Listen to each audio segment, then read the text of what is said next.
wetu kwenye Dhuku kwa ajili ya kukaa kwa serikali. Amewezesha maendeleo kupatikana katika jiji letu, hasa wakati huu tunayo barabara ambayo inatoka Gatura mpaka Jabini, na barabara ambayo saa hizi imepita mpaka wa Gatura Murang'a, imefika mpaka sasa upande wa Kinangop.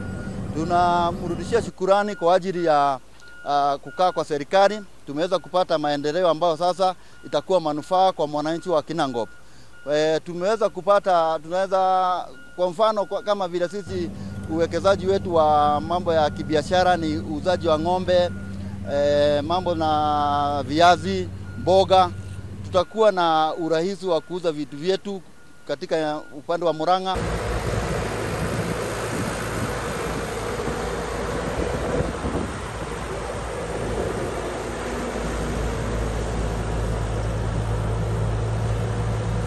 Barabara imefika, naona ya kwamba ni sasa ni kama barabara yaelekea kumalizika, sababu pahali imetoka kilomita ambazo nizo nyingi na pahali imebakia ndipo kilomita ambazo ni chache. Hasa hivi ni kama kilomita ambazo hazijafika hata kilomita 10. Kwanza nishukuru mheshimiwa wetu, Mheshimiwa Kwenya Dhuku, kwa kuwa amekuwa msaada kwetu sasa, especially watu wa Kinangop, kwa sababu ametulia kwa serikali na tumeona maendeleo ikikuja huku kwetu Kinangop.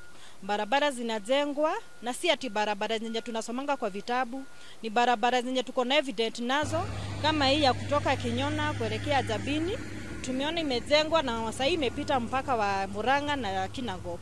So kwa sasa tuko na hope ati itajengwa juu tayari nimeiona.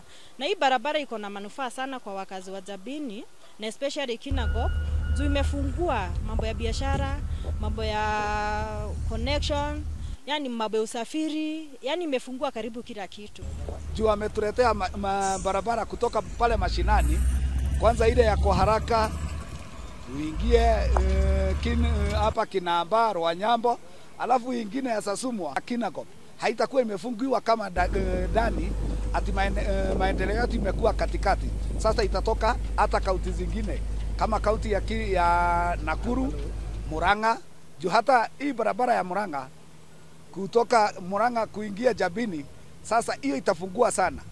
Magari mengi imekuwa ikipita hapa, hata kama kuna matope inajifinyiria, lakini kwa sababu lami sasa tumewekewa rami, hasa usafiri utakuwa umerahisisha kabisa.